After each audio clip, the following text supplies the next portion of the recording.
Tonight on Nova, 1981, a banner year for conservatives. And no victory was sweeter than the confirmation of anti-abortion activist C. Everett Koop as Surgeon General, or so they thought. So don't let your thoughts focus on why people got sick. They need our care, and there should be no discrimination. Suddenly, Koop was the darling of the liberals. Why? What happened to the controversial Dr. Koop?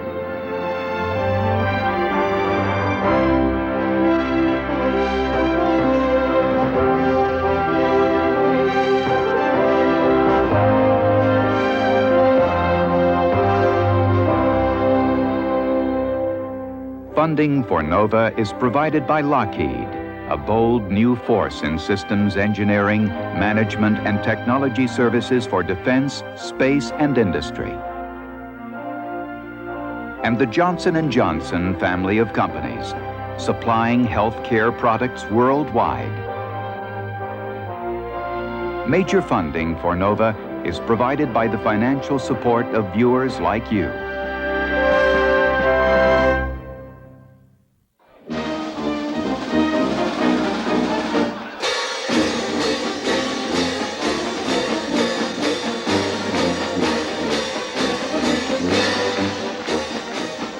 C. Everett Koop, the 13th Surgeon General of the United States.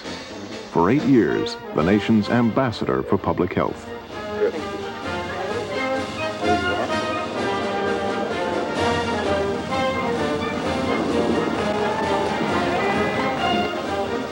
You look like a better cowboy than I do. I do a lot for my country, I really do.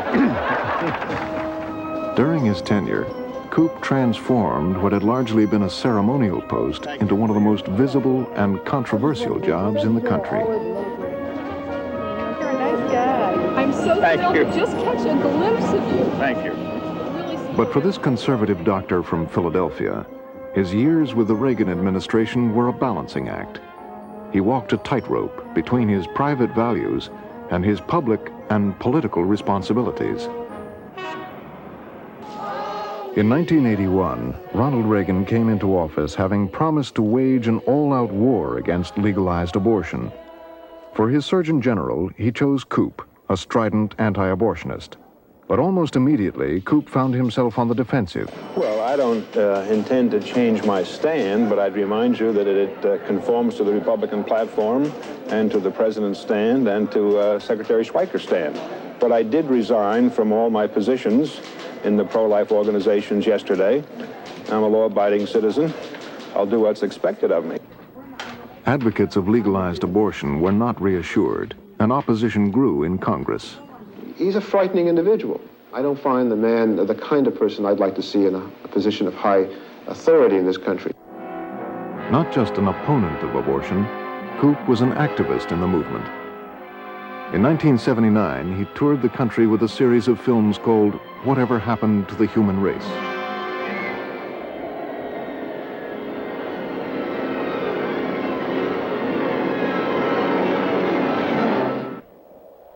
Salt. This is the site on which the city of Sodom once stood, here on the Dead Sea in Israel. Once here, under this surreal field of salt, Sodom was the most humanly corrupt city on earth, a place of evil and of death. Sodom comes readily to mind when one contemplates the evils of abortion and the death of moral law. We have had legalized abortion in the United States since 1973, and since then, at least 6 million unborn babies have been aborted. You are looking at 1,000 dolls. Multiply that by 6,000 and add 1 million a year, and you see the slaughter of the innocents. For 8 months, Koop's opponents tried to block his appointment. When the Senate hearing finally convened, more than 15 major organizations testified against his confirmation, including the American Public Health Association and the National Organization for Women. Serious questions arise as to Koop's ability or willingness to separate his personal religious beliefs, which we believe he is entitled to, from his public policy judgments and behavior. Dr. Koop, you've been criticized in editorials. And the New York Times on May 26, I want to read this to you and get your reaction. Dr. Koop holds many opinions that make him attractive to the Reagan administration. He's been honored for the most cynical of reasons, not for his medical skills, but political compatibility. Now, how would you respond to those? Well, I responded very badly when I read that, sir. I hate criticism. When I spent my first awful 9 months in Washington, I got to the point where when I started to read an article about me and I realized the direction it was going, I didn't finish it. Cartoons appeared showing me as a two-headed monster. The New York Times, the second editorial on their editorial page was Dr. Unqualified. I think what the public doesn't know is what that kind of criticism does to your family. When I came to Washington, there was only one thing that people could point to and have proof of my stand, and that was abortion. I was unashamedly opposed to abortion, and the people who didn't like that position then took the tack that I was incompetent to be the Surgeon General. I think the public health community and many of the public health groups like the American Public Health Association were concerned about Dr. Koop's credentials in the sense that he hadn't been a public health person, one of them. But behind that concern was a greater concern about politicizing an office that had always been basically an apolitical one. I think they were concerned that the nation's first doctor would suddenly be speaking out in highly political, highly inflammatory issues that really didn't necessarily have a base in medicine and public health. Republican Senator Orrin Hatch asked the question that was on everybody's mind. I've heard expressed the fear that you may utilize your position as Surgeon General to alter research presently carried out by the National Institutes of Health. Would you be willing to respond to this concern? Yes, sir. I think you should know first about the conversation I had with Secretary Schweiker the day that I arrived in Washington. I went and told him it was not my intent to use any post that I might have in the government as a pulpit for an ideology. I thought that was improper, and that it was not my intent to continue to be a speaker on what I call the pro-life circuit. I was really kicked around like a football there for a long period of time. The thing that was remarkable about it is it all stopped the morning after. I won approval from the Senate. The next day I was the Surgeon General, was sworn in, and from that point on, the press stopped that kind of harassment.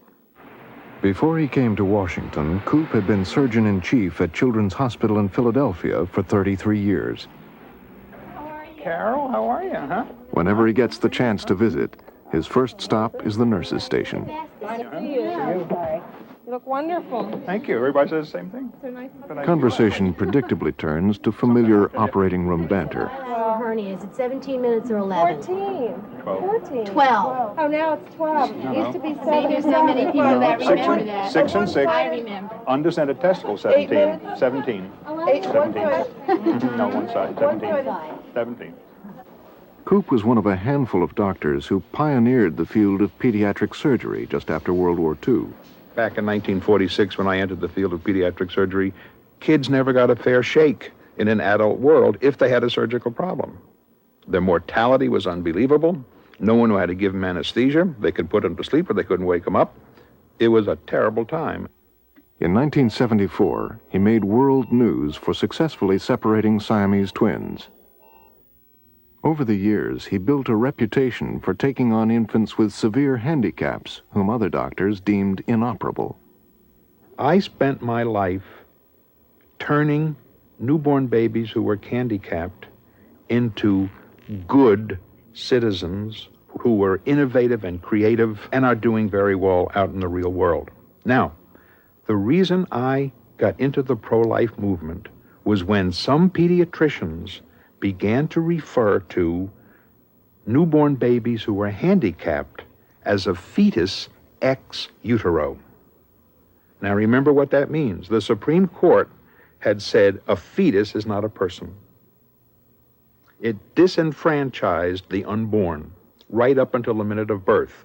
And now birth has taken place, and here's a little baby that maybe weighs 2 pounds and has lots of things wrong with it. If you call it a fetus ex utero, you have disenfranchised it and put it back in the womb where nobody cares what happens to it. Underlying Koop's opinions about abortion and children with birth defects are strong religious beliefs, which he has not always kept separate from his relationships with patients. The Sweeney family is a case in point. Their son, Paul, was born with multiple physical handicaps, requiring more than 50 operations to correct. Pablo, how are you, huh? Okay. You look better. Even I can tell. In fact, I think the scar's better. And It doesn't make you look at the thing, don't they? That's great, Paul. Delighted. you and me both. My faith is largely based upon the Bible. I'm a strong believer in the sovereignty of God. I've been termed a fundamentalist. I never use that term because it's a negative term. I'm an evangelical Christian, which means I think I have a message I ought to share with you. The most special thing he did was to share his belief, his religious beliefs with us. And this is the one thing that has really sustained us. There are some people that you just know are open to any kind of encouragement you can give them. And those are the kinds of people that I would share my Christian faith with. And this is a family that saw my faith in what I thought could happen. I've said many, many times, when I go into the operating room, if I thought the life of someone like Paul was totally in my hands, I could never do this job. Koop's personal beliefs became public controversy barely 1 year into his job as Surgeon General. In Bloomington, Indiana, a child known as Baby Doe was born with multiple birth defects, some of which were correctable. When the parents and doctors decided not to operate, the child died. For anti-abortion groups, Baby Doe became a rallying point. The Reagan administration stepped in and declared that the life of every newborn should be protected, no matter what decision the parents and doctors had made. The Department of Health and Human Services posted notices in hospital nurseries throughout the country, placing handicapped infants under the protection of anti-discrimination laws. A toll-free hotline was included to report any abuses directly to Washington. We are trying to protect lives that otherwise are in jeopardy because someone says, here's a quality of life not worth living, let's not feed this baby.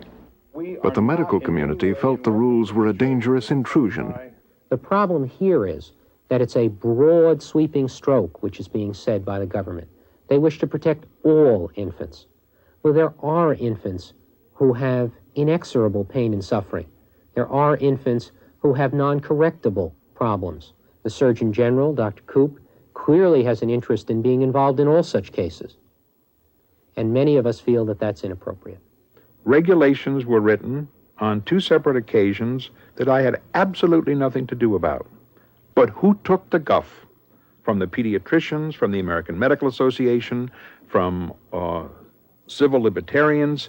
It was the Surgeon General, because it was known that he had that experience with baby does in his previous life. So one day on an airplane between Cairo and New York, I kneeled down next to Margaret Heckler, who was then secretary, and I said, Madam Secretary, if I am going to take all the heat as the lightning rod for this administration about baby doe, at least give me the privilege of writing the next set of regulations. Koop worked with opposing groups to modify the regulations, calling for hospital boards to review decisions about newborns, as the medical community had suggested. But the American Medical Association brought suit, and eventually the Supreme Court struck down the regulations. During this 3-year battle, there was concern that Koop was using his office to serve the ideology of the Reagan White House. The debate over baby doe catapulted him into the public eye and signaled that Koop would not be satisfied with the traditional role that a Surgeon General is expected to play, which is an advisor to the Secretary of Health and Human Services and Vice Admiral of the Commissioned Corps. One of the first bits of protocol I learned was that when awarding a woman a medal, you hand it to her. The Commissioned Corps is a group of 6,000 public health officers who work for agencies such as the National Institutes of Health. These officers can be assigned to work with Koop on special projects, including reports requested by the President and Congress.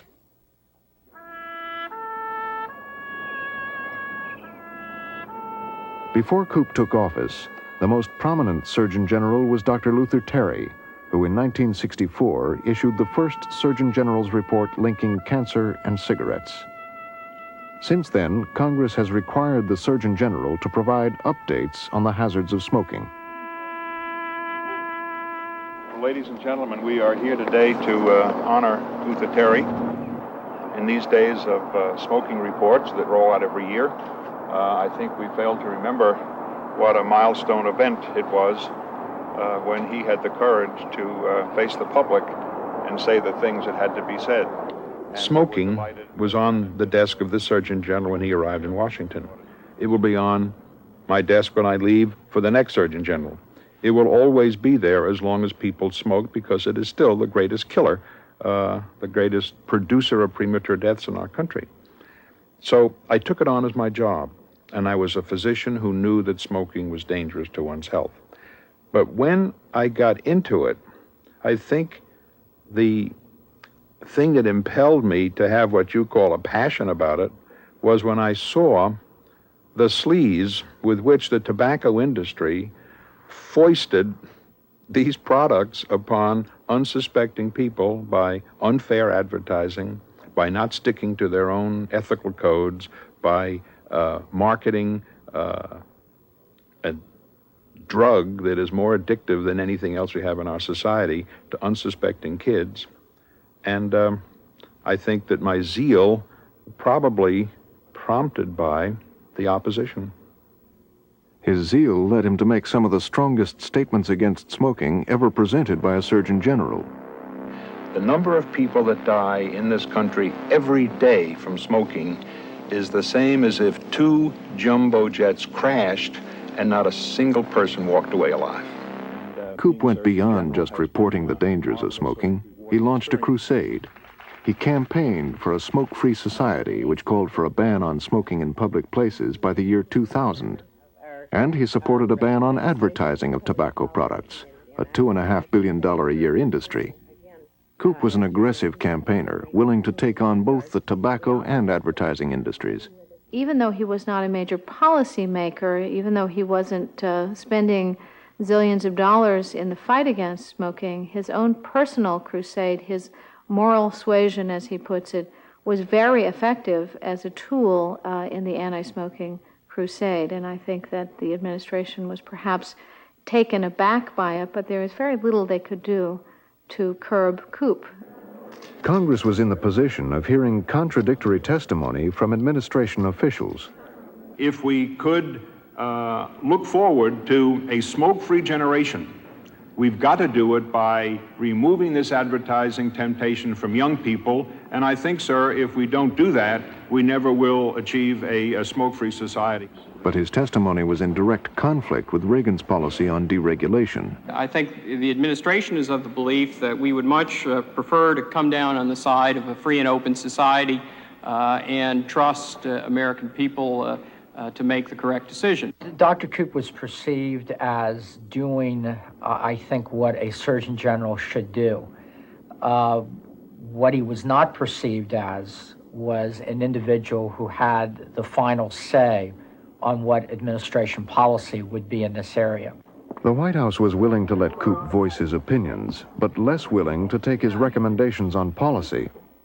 In the fall of 1988, Koop was preparing what would be his last report on smoking. The research is pulled together by a committee of experts from universities and from department divisions such as the Office of Smoking and Health. These meetings are confidential. Each member is sworn to secrecy to prevent any leaks to the press.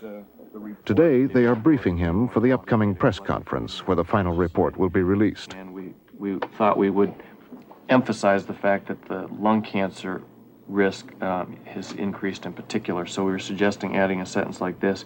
In particular, the risk of dying from lung cancer has increased dramatically for both men and women who smoke. 3 is an old one. Why don't all smokers die of smoking-related diseases such as lung cancer? They do. Next question. Koop's press conference is 2 days away. The Tobacco Institute, a lobbyist group, has started running ads in major newspapers in support of what it calls smokers' rights. Yeah. They didn't mention you by name, but all these people are trying to stop smoking in places. I've got a request to maybe see if you'd like to take a shot at them back. Well, let's go over these one by one. Enough taxation. We can fix that. What's the total income from taxes, cigarette taxes? $9 billion. $9 billion as opposed That's to... the excise taxes, state and federal. Yeah. That's 1/10 of what it costs us to take care of them as they die, right? Roughly. Enough legislation. The majority of Americans do support smoking bans, do they not? Yes. And majority of smokers do. Yes. Support restrictions. Restrictions, not bans. Right. I think if this comes up, I'll say, I don't know how people can continue to tolerate the kind of garbage that these people put out, which are lies upon lies upon lies. I couldn't get away with lying in public, but how can they?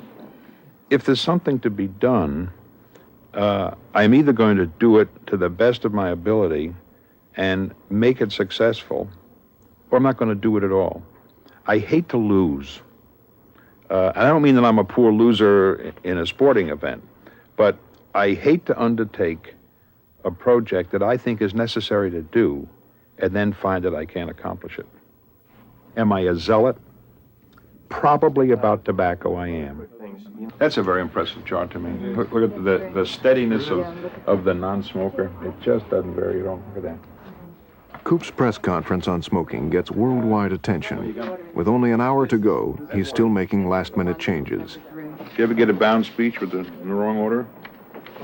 I have. I've had everything. That makes your talk very interesting. Did you ever take the wrong speech to the wrong city? I've done that too.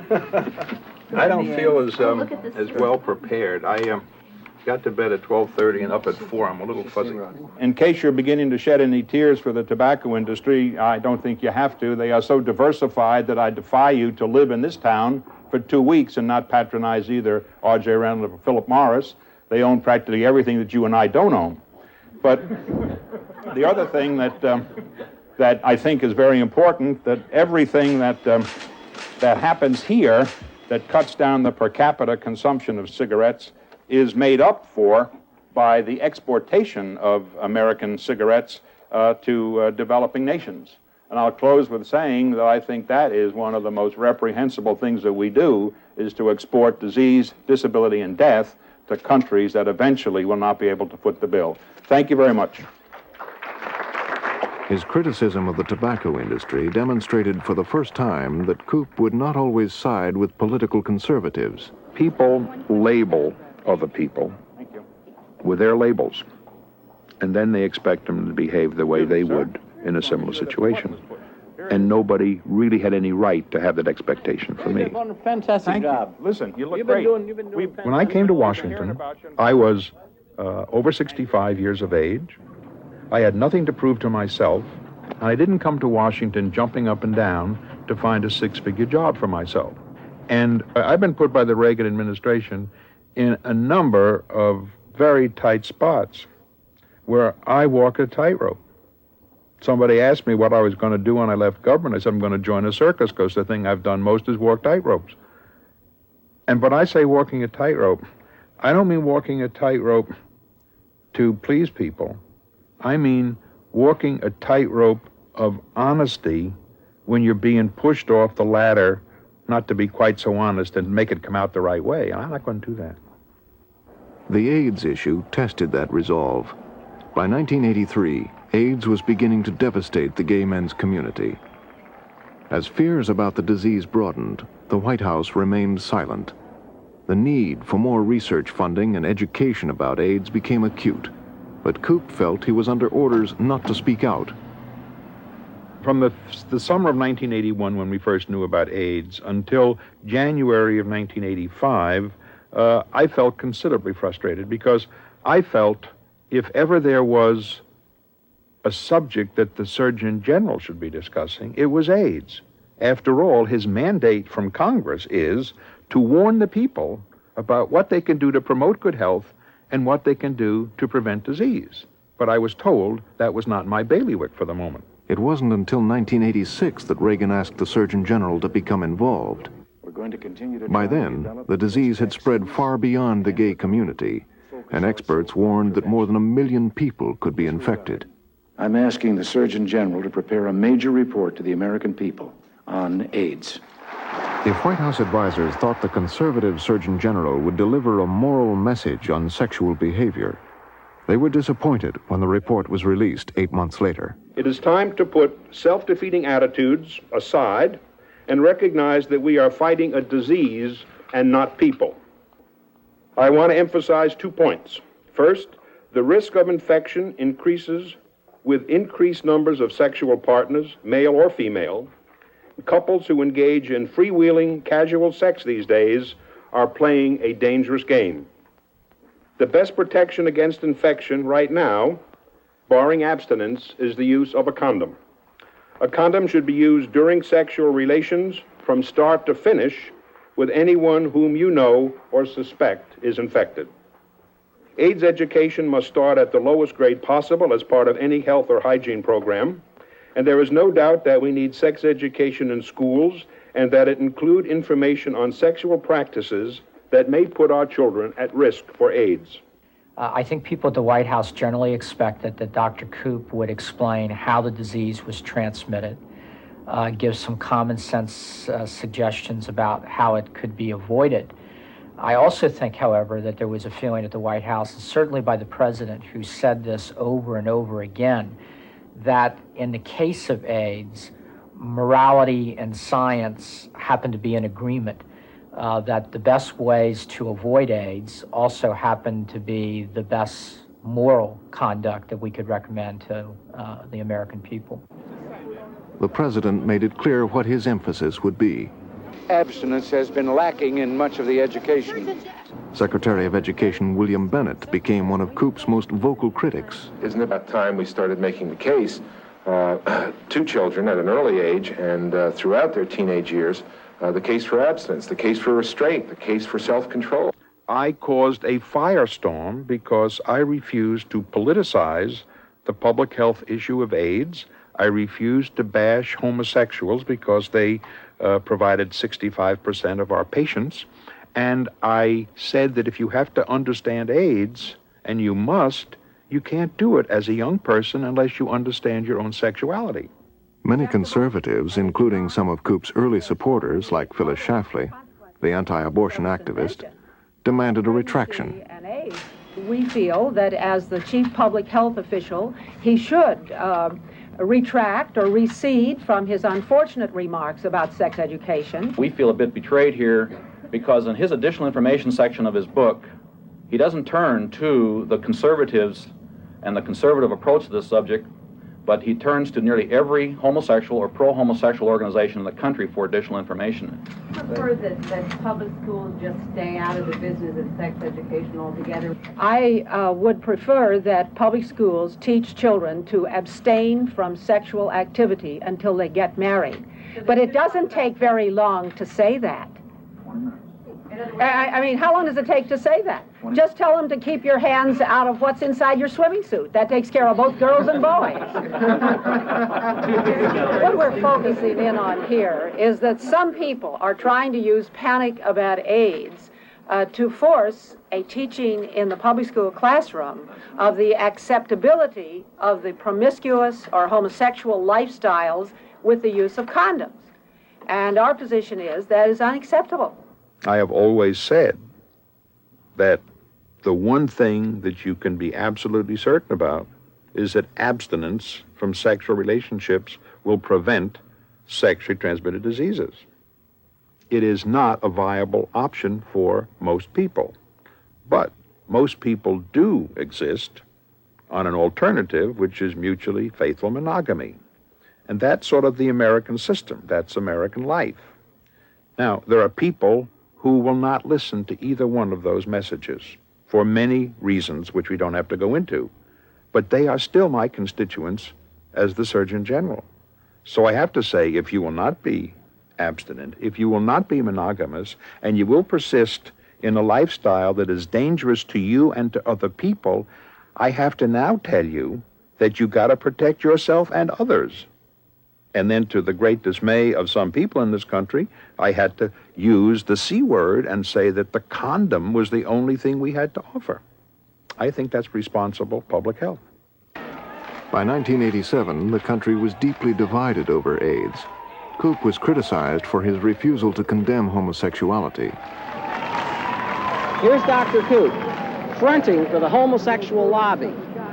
Where does he get off taking our tax money and the power and the position that we give him to promote homosexuality? There was pressure on the president to fire Koop, although there is no evidence he ever considered it. Did Koop feel his job was in jeopardy? I said early on that if the time came when I couldn't say what I felt was right to be said, or I was told to say something in which I did not believe, I would go home.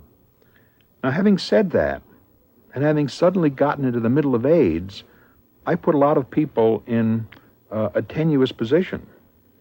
Because I don't think anybody wanted to see the Surgeon General resign over that kind of an issue when the public was just beginning to say, hooray, somebody's telling us the truth about AIDS.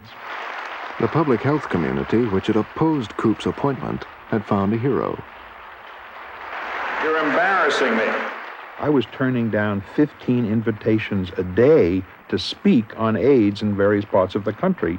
And the more I spoke out, the more people wanted to hear. The more people wanted to hear, the more explicit I became, the more articulate I tried to be. And eventually, without ever being asked to do it or trying to assume that role, I became the spokesman for the Reagan administration on AIDS, even though I don't think the Reagan administration liked very much of what I said. The sense when those things came up was not, boy, we have to muzzle Dr. Koop or we need to fire Dr. Koop, but rather somebody needs to remind Dr. Koop that that issue has not been discussed at the policy table yet. And if that's his view, he needs to bring it to the policy table so that we can discuss it and reach a conclusion before he publicly states it as administration policy. But Koop had gained support in Congress from the same members who had questioned his confirmation. I made a mistake. I didn't know that he would turn out to be a man of such enormous integrity. Congress voted funds for Koop to create a pamphlet called Understanding AIDS and to send it to every household in America. Educating the public about AIDS became Koop's #1 priority. He spent about half his time on the road speaking to communities all around the country. In the fall of 1988, he traveled with Republican Senator Dave Durenberger, who was running for re-election in Minnesota. A teenager can be so misled. He looks at the figures and says, 2% of the people who have AIDS are teenagers. Why should I worry about that? Of all the people in this country, only 74,000 have AIDS, and only 2% of those are teenagers. But if he looks at the next age group, 20 to 26, that's where the whole bunch is. When did they get it? Teenagers. One stop was a public meeting in the town of Wilmar, Minnesota. Maybe the most profound thing that I could say to you all is this. Most people get AIDS by doing things that most other people do not do and do not approve of other people doing. AIDS for me is not a dying process. AIDS for me is a living process. Every step I take is a step forward. When I do education, I do it generally on a one-to-one basis. I do it with the nurses who've come in to help me. I do it with the doctors who don't quite understand that I'm not a dying person, that I'm a living person. I do it to show people that I'm not very scary. I'm not a very frightening person. I'm just a little skinny guy who happens to be sick. Bob came home over Labor Day of 1986. He had not been well for months. And when he called and said he was coming home, we knew it was bad. And he said, Mom and Dad, I have AIDS. I am gay. All we could hear was that our son was dying, and there was nothing we could do to help. He left a letter for us to read after his death, saying, I hope people can learn from my disease and that they can help other people that have it. He said, these people need help, and they do. They're wonderful people. They're just like you and I, except they're sick. They've got a disease. Just love them all. Help them. Thank you. When I wrote the Surgeon General's report on AIDS for the American people at the request of President Reagan, I undertook that as perhaps one of the most important things that I had ever done in my life. I struggled with every word. I did 27 drafts. And when I got to a part where I was talking about communities in America, I know I wasn't thinking of Wilmar, but I was thinking of someplace like it. And I said two things in that regard that you have proven this afternoon. The first thing was that you have to prepare for AIDS every place in the country before it comes. The second thing that I said was that AIDS will impact upon everyone in this country. And I suspect that if it hasn't impacted on everyone in this room until this afternoon, it has impacted upon you today. Because I don't think you could have heard what you just heard without recognizing that we are up against one of the most remarkable phenomena in health that has ever been visited upon this planet. And one of the things I think Americans don't realize that if by magic, by supernatural power today, you could stop the spread of this virus, we would still have to live through the death of perhaps 1.5 million to 2 million people in this country already infected with this disease. The toll on the rest of us, emotionally, financially, is going to be tremendous. And there is no doubt about the fact that one of the behaviors I mentioned is the behavior that is most countable at the moment for the most rapid spread of AIDS, and that is the exchange of little bits of blood when IV drug abusers exchange needles in their cultish habit. So many of the intravenous drug abusers are in major city ghettos. Many of them are black, many are Hispanic. And in the minds of some people, this is becoming a black and Hispanic disease, and the same kind of discrimination that you've heard that's been engendered against the homosexual community, I think is going to be engendered against blacks and Hispanics. And I think we have to guard against that now. So don't let your thoughts focus on why people got sick, but remember that they are sick and they need our care, and there should be no discrimination. All right. That virus doesn't like to live outside the body, and you know, it's a hard thing to catch. You really have to try pretty hard. You're right. You've got to take an active role in getting that virus. And I wouldn't worry about who cuts his finger where. How about 2 cases in a family, I mean, promoted within the family without sexual relation? We have marvelous statistics on that. We followed 2,400 people in 600 families where one person had AIDS because of hemophilia and getting it through a blood transfusion. Not one single instance of transmission from one person to another, except husband to wife, in spite of the fact that they used the same everything, including, if you can believe it, 7% use the same toothbrush. Oh, you can't get it that way. Really? Yeah, that's something I learned. In 2 days, Koop visited 7 cities and gave 9 speeches. In Duluth, among a group of fellow doctors, Koop told a behind-the-scenes account of his AIDS report. Let me tell you about the way in which things happen in Washington. I said the president asked me to write that report, and that's true, but the way he did it was to say it from the platform of the Health and Human Services Department, and he thanked all the people in the Public Health Service for their years of devoted service. And then, as he was leaving, he said, and I'm asking the Surgeon General to write a report in very simple language for the people of the country on AIDS. And you might think that would be followed up by a telephone call, by a letter. Somebody would say something. Don't you believe it? I know enough about the clearance process of a document in Washington to know that the things that had to be said about AIDS would never be cleared. Just never would be. And I said, how am I going to get this past the Domestic Policy Council, who still referred to condoms as the C word?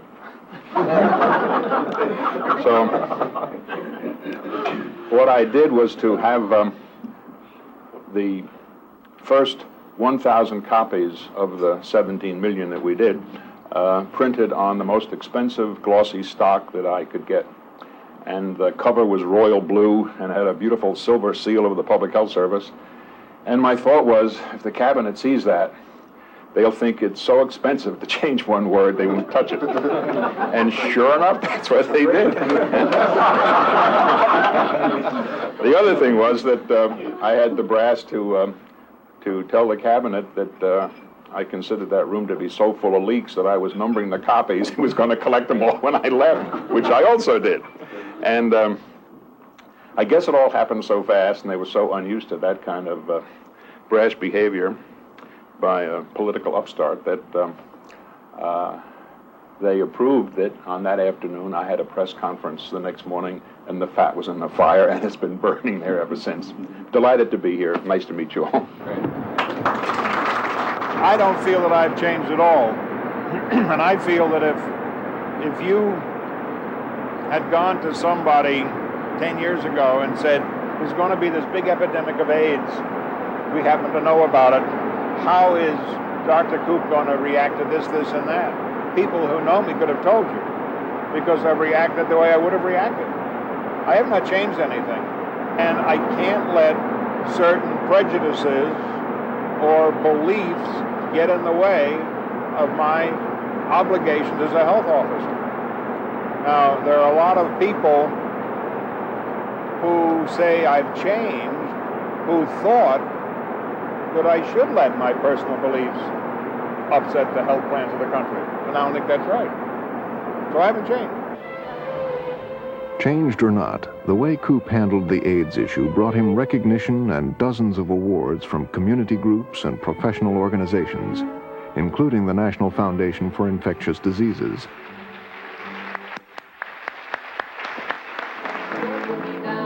But I am the safest guy to date in town. When someone comes on to me, I always resort to flip them through the very latest Surgeon General's report. Says the little Doc Koop. You don't know what she's got. The little Doc Koop, you don't know what you've got. The Surgeon General is laying it down, cause he wants to make the capital a safer town. We must prepare, we must adapt, so the Washington Monument will be shrink-wrapped. Says the little Doc Koop. You don't know what it's got. His newfound prominence brought out the showman in Koop. You don't know, little Doc Koop. You don't know what it's got. I've been called a folk hero. Some of the polls have said that I was the second most visible man in America. I don't know whether those things are true or not. It has surprised the life out of me, because this is not usually the kind of a job that leads to that kind of public acknowledgement. One of the things that embarrasses me about it is that so many people meet me and say, oh, I have to tell you how much I appreciate your courage. See, I don't really feel that I have used an inordinate amount of courage to do this job. I have a mandate from Congress to inform the public about those things which they can do to promote good health and those things they can do to prevent disease. I have tried to do that. I have tried to hew to the line.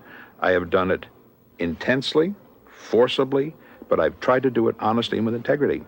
Now, I don't think that ought to be courage. That's my job. Mark and Charlie should choose the teams. At Thanksgiving in 1988, Koop and his wife Betty returned to Philadelphia to celebrate their 50th wedding anniversary and spend the holiday with their family, 3 children and 7 grandchildren.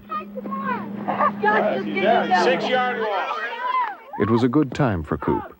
George Bush had just been elected president, and Koop was hoping to become the new Secretary of Health and Human Services. Double man play! That's one of the best plays we've had. But before Christmas, Koop found out he would not be the new secretary, nor had he been asked to stay on as Surgeon General beyond his current term. I don't know whether my high profile or my outspokenness has cost me the job of being secretary, which I would like to have had. One can only speculate. I talk to some people who say, absolutely, who would want you there in that kind of a position? Even though Koop would not be reappointed by the Bush administration, he still had 10 months left in office. And he had one piece of unfinished business he owed the Reagan White House, a report on the health effects of abortion. A young man on his staff said to the president, if you will get the Surgeon General to write a report on the health effects of abortion on women, it will be so devastating that you can reverse Roe v. Wade. At issue was whether women suffered severe psychological trauma as a result of having an abortion. This was early in 1987, and I struggled with this problem, and it took me over a year to come to the conclusion that the president had been misled by those closest to him, and I did not want to put out a report that I couldn't stand by, and so my conclusion to the president was not a report, it was a letter. With only 11 days to go before Reagan left office, Koop took his letter to the White House. He was unsure how the president's advisors would respond. Before the president had even seen the letter, someone leaked it to the press. Surgeon General C. Everett Koop today delivered an abortion study requested by President Reagan last July. No details were made public, but Koop reportedly concluded that a woman who has an abortion suffers little, if any, physical or emotional harm from the experience. Many people inferred from the news reports that Koop had changed his views on abortion. The next morning, he tried to set the record straight. The president asked me to do a very narrowly focused study. It had nothing to do with the morality of abortion or of the unborn. It was the health effects of abortion on women. Why is it so difficult to get this conclusive evidence? Because everything that we have in the 255 so-called scientific articles on this subject either are flawed in design or they carry the emotional bias of the author for or against abortion. And anecdotes are just not enough to produce a scientific report from the Surgeon General to the President. There were people at the White House, including myself, who felt that there was enough research data out there to at least make a preliminary judgment about the question. And we were hopeful that he would ultimately come to the same conclusion. But again, he was directed to do the report, not directed to come up with an answer that we would like. Some would say he dodged the issue, but he came out with an announcement that there would be no report, that he didn't have enough evidence one way or the other to really justify a report that would come out with some strong conclusions. I think that the public health community was greatly relieved because I don't think people felt that this was an issue that was one that one could make a public health pronouncement on. And of course, again, I think this was sort of the final blow to the groups that had supported Dr. Koop, and within the Reagan administration, they couldn't believe that they couldn't get a little bit of support from him on this issue. Koop's office was besieged with calls. What about all these other people that are calling us, telling us about their abortions and their personal experiences, all this stuff? I mean, sometimes we can just handle those. If you can't handle them and it's a personal problem, then give it to George. Okay. Okay. With a lot of people who are rabidly pro-life, once they have heard something they don't like, they never read anything that corrects it. In fact, one of the leaders of the pro-life movement made the public statement that I had buried the pro-life movement. Now, listen carefully to this. You're never going to bury the pro-life movement on the basis of the health effects of abortion on women. They're concerned about the unborn child. They ought to stick to what they're doing. Although Koop remains staunchly opposed to abortion, he now talks in terms of practical solutions instead of the moral absolutes that almost cost him his confirmation. I've never said this before in public. I believe that the pro-life forces, and I use that in a very broad term to include everybody that is pro-life, I think that they have shot their wad in the sense that I don't think there's anything more that they can do that will change any more opinion. And therefore, the bottom line is, if you want to get rid of abortion in America, there is only one way to do it. You get rid of unwanted pregnancies. And unfortunately, many of the people who are most vociferous about their anti-abortion stand are the very same people that have prevented research into contraception and the distribution of contraceptive advice to the people who most desperately need it. Until we face that issue as a society and get rid of that, we are not going to make progress about the abortion issue. C. Everett Koop, the Surgeon General of the United States, has announced that he's resigning.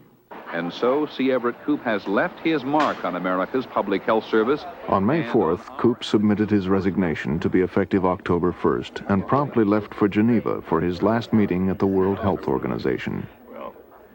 Heading the U.S. delegation was Dr. Louis Sullivan, the new Secretary of Health and Human Services.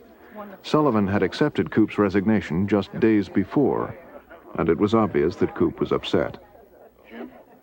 In fact, the press back home speculated that Koop was being forced out by the Bush administration. I did not resign because I wasn't made secretary. I did not resign because I was not approached to be Surgeon General. I resigned because I have bigger and better things to do, and there comes a time in government when you have expended about all you can expend. In the midst of this upheaval in his public life, Koop, his wife Betty, and daughter Betsy left Geneva to drive across the border to France, where there is a memorial to their son David, who died 20 years ago in a mountain climbing accident in New Hampshire. It's always unreal to see him here, as you said that to you before.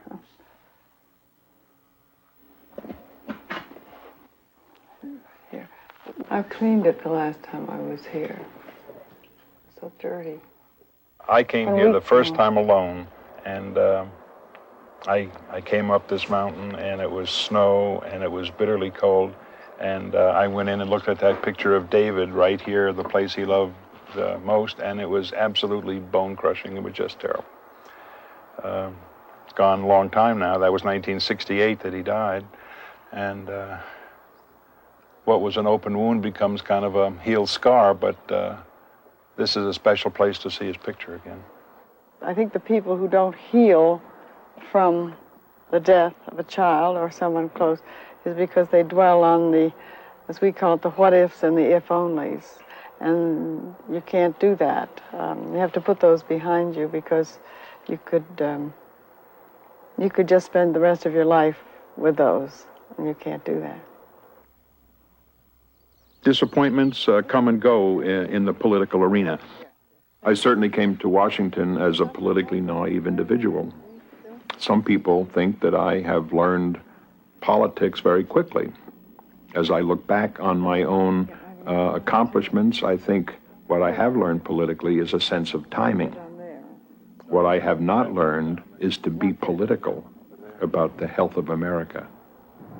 It's very difficult to explain to someone the awe, I guess you might say, that goes with the responsibility of this office.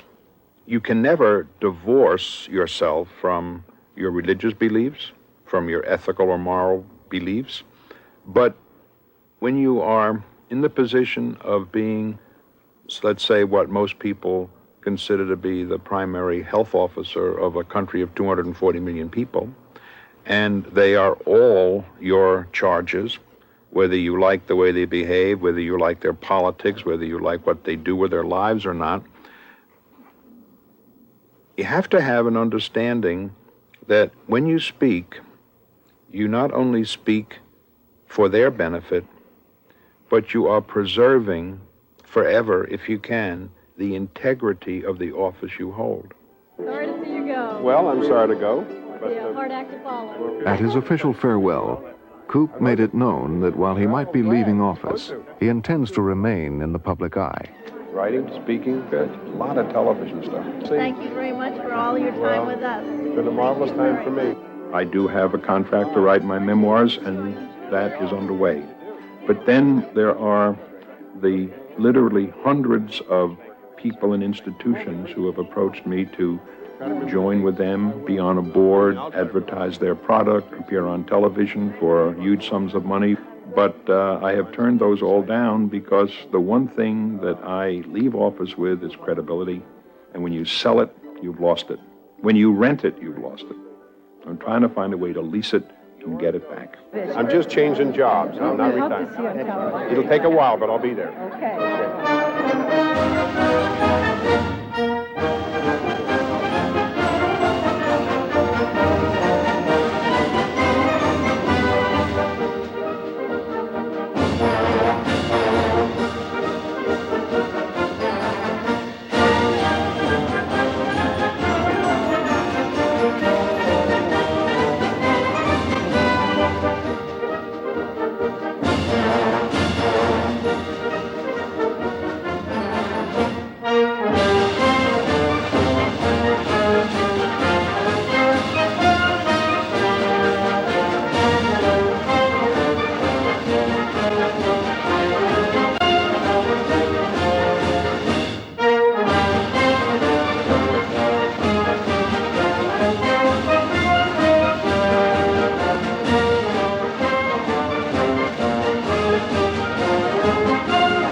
Funding for NOVA is provided by the Johnson & Johnson family of companies, supplying health care products worldwide.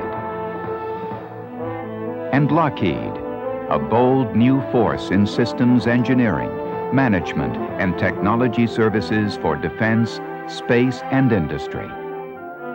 Major funding for NOVA is provided by the financial support of viewers like you. For a transcript of this program, send $5 to this address or call 212-227-READ.